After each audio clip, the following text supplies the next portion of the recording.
well, from the latest human trends in fashion to what's making waves in the world of our pets. Can you believe in South Africa, an estimated 40% of pets are classified as seniors? That means aged around 7 or older.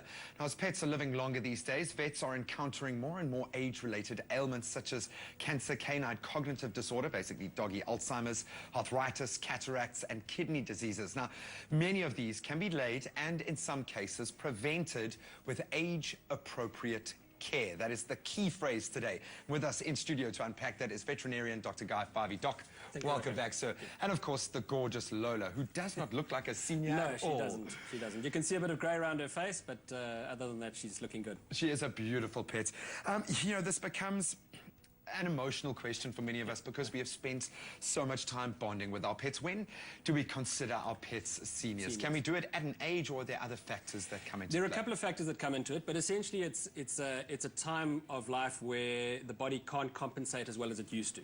So, for example, you could handle dehydration a lot better than I could, so your body can actually handle it. That. As we age, the body doesn't compensate quite as well, and that's the time in human terms at about the age 50.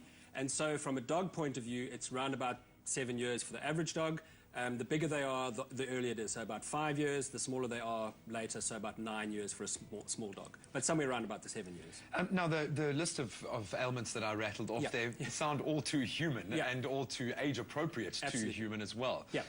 So the most common condition in our pets, and especially in seniors, is dental disease.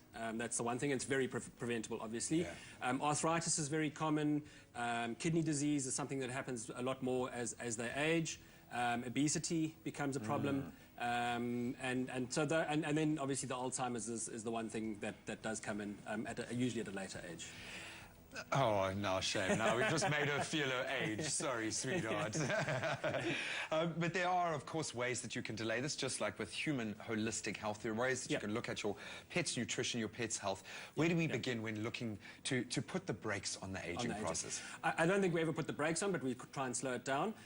I think the most important thing is to take your pet to your vet for a checkup regularly. And if we think about that sort of analogy of 7 years as a dog years and as a year of humans, if you take your dog in every year, it's essentially every 7 years you take him for a checkup. So take them in regularly for checkups, make sure that their teeth are kept clean, make sure that they're on appropriate diet that would allow the things like the kidneys to function better and to last longer.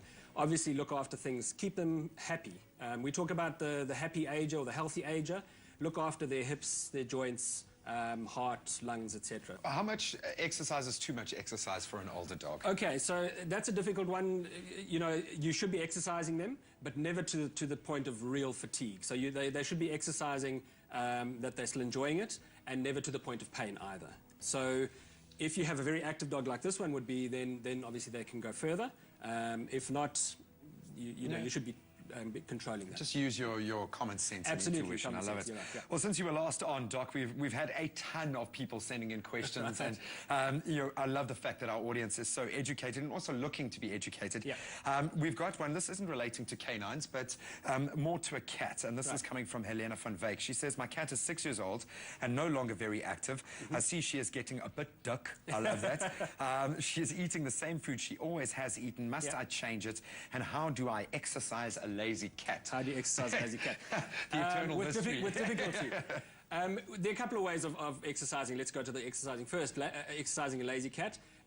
Take them to the bottom of the stairs, let them walk up by themselves. Let them walk. You can take them to the bottom of the garden, let them walk. So that little bit of walking is good. You take a dog for a walk, you take a cat for a walk back. You take it and you leave it and it'll come back, hopefully. Otherwise, you play with toys, anything that you can get them to move around with. And it doesn't have to be expensive toys, just rolling up a ball of paper can make them be active. Hide their food away in different places that they have to go and find it, because that's that behavior that they're seeking, that hunting behavior. So that's one way of doing it. This cat certainly needs to change its diet, either the amount that's being fed, because if it's getting duck, it's getting too much. Exactly. Right? So obviously going onto a weight management system would be the best. Something like metabolic, Hill's metabolic, which would help it to maintain its weight, would be best. Older cats that get overweight are much more likely to get diabetes and various other conditions which you don't want to happen. Okay, so that's some very wise words there. Helena, I hope you picked that up. Then we've got a great one coming in from Jenna Lee Perman-White. She has a Jack Russell. He will be 15 in November this year. That's incredible. For the past 2 to 3 years, he seems to have mini seizures or something and falls over sometimes, can be doing nothing at all. At other times, he'll just be walking around the garden. When we asked our vet about it, she was baffled that she says his heart is strong and very good for a boy of his age. What do you think could be a cause? And obviously this is very generalized. Generalized, but some of those symptoms that she's talking about there is this what we call canine cognitive dysfunction syndrome, so doggy Alzheimer's. Walking around, being lost, potentially having seizures and so on. So we even have a diet for that. It's called Hill's BD, the brain diet, and essentially it helps the brain to function better and to degenerate slower, so that they actually do improve, and become better functioning animals.